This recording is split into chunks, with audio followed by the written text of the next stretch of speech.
Al-Quranul Karim ini tidak ada perdebatan di kalangan ulama yang mengatakan bahwasanya salah satu di antara sumber yang paling otentik itu adalah Al-Quran. Di dalam Al-Quran kita mengenal surat yang namanya Muhammad. Di dalam Al-Quran ada surat namanya Al-Ahzab. Di dalam Al-Quran ada kisah tentang perang Badar. Di dalam Al-Quran ada kisah tentang perang Hunain.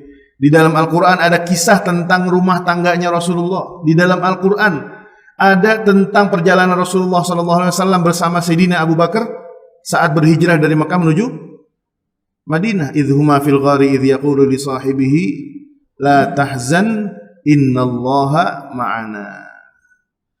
Al-Quran, Pak. Saya teringat dengan satu ungkapan yang pernah disampaikan oleh seorang pakar tafsir Indonesia, almarhum Al-Maghfurlah Kiai Haji Dr. Ahzami Sami'un. Saya termasuk alhamdulillah termasuk yang pernah berguru dengan beliau dan sering bertemu dengan beliau. Ketika dihadapi dengan permasalahan tentang ilmu, tentang pelajaran, saya selalu bertanya kepada beliau secara langsung. Dan saya bersaksi beliau ini adalah minas shalihin. Sampai akhir hayatnya itu beliau nggak punya smartphone, nggak punya. Handphonenya Nokia, Pak. Nokia yang cuma bisa SMS sama. Ini doktor, Pak, Kiai Haji.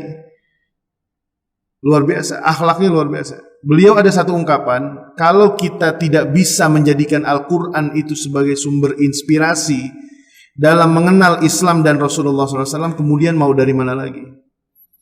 Maksudnya apa? Berarti kita sebagai seorang muslim, kalau ingin memiliki akhlak, perilaku, pengenalan profil Rasulullah, kalau tidak melangkah melalui Al-Quran, kita mau lewat mana lagi? Makanya interaksi kita dengan Al-Quran harus jelas. Makanya gak apa-apa kalau belum mampu sehari 1 juz, gak apa-apa. 1 hari setengah juz, 1 hari 1/4 juz, gak apa-apa. Gak apa-apa. Yang penting kita punya kebiasaan sama Al-Quran. Ada yang nanya, Ustaz, saya boleh gak Ustaz gak baca Al-Quran? Tapi saya setiap hari bacanya Al-Muluk aja, Ustaz. Saya setiap hari bacanya Yasin aja, Ustaz. Saya bilang, kalau Yasin doang yang dibaca, kesian Bapak punya surat yang lain kagak dibaca-baca. Ntar yang dikenalin cuma surat Yasin doang di akhirat. Saya gak bisa baca Al-Quran. Langsung saya jawab, itu Yasin bukan yang gak bisa baca.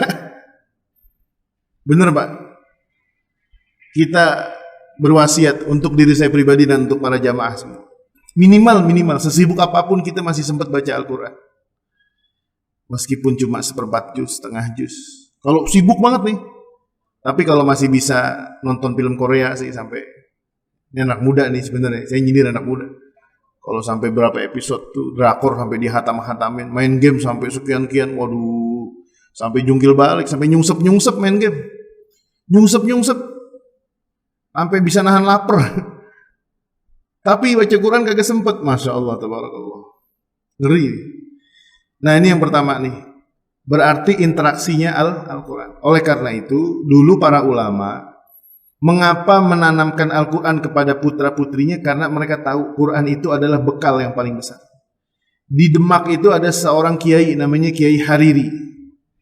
Itu saya baru dengar sekitar 5 tahun belakangan. Tapi saya belum pernah bertemu beliau. Itu saya pernah mendengar santri beliau itu kalau sudah selesai hatam 30 juz Al-Quran hafalan, itu setelahnya disuruh menghafal tafsir Ibnu Katsir. Waduh, bengong juga, 4 jilid dihafalin, gimana ceritanya? Quran aja kita hafalin, dipegang ujungnya lupa ujungnya, dipegang yang atas yang bawah lupa. Supaya apa? Beliau pernah punya pernyataan kepada salah seorang murid beliau, atau saya kira murid atau kawan itu, wallahu a'lam. Itu beliau almarhum namanya Kiai Musyafa' Umar. Orang Bogor. Aslinya dari sana tapi punya pesantren di Bogor, pesantren Quran. Beliau bilang, tantangan kita di akhir zaman itu bukan hanya pandai mencetak para penghafal Al-Quran. Tapi tantangan umat Islam di akhir zaman ini justru bagaimana mencetak para penghafal Al-Quran yang paham tentang Al-Quran itu sendiri. Karena luar biasa, Pak. Hadis Nabi sendiri yang mengatakan, kam min qari'il Quran wal Quran yal'anuhu. Betapa banyak orang baca Al-Quran tetapi Al-Quran yang justru malah melaknatnya. Nah, oleh karena itu salah satu di antara tangga pengantar kita menuju kepada pemahaman tentang sirah nabawiyah yang baik itu adalah kita hadir di majelis tafsir. Di sini ada Ustaz ya? Tafsir ada. Nah, tuh datang tuh. Hadir.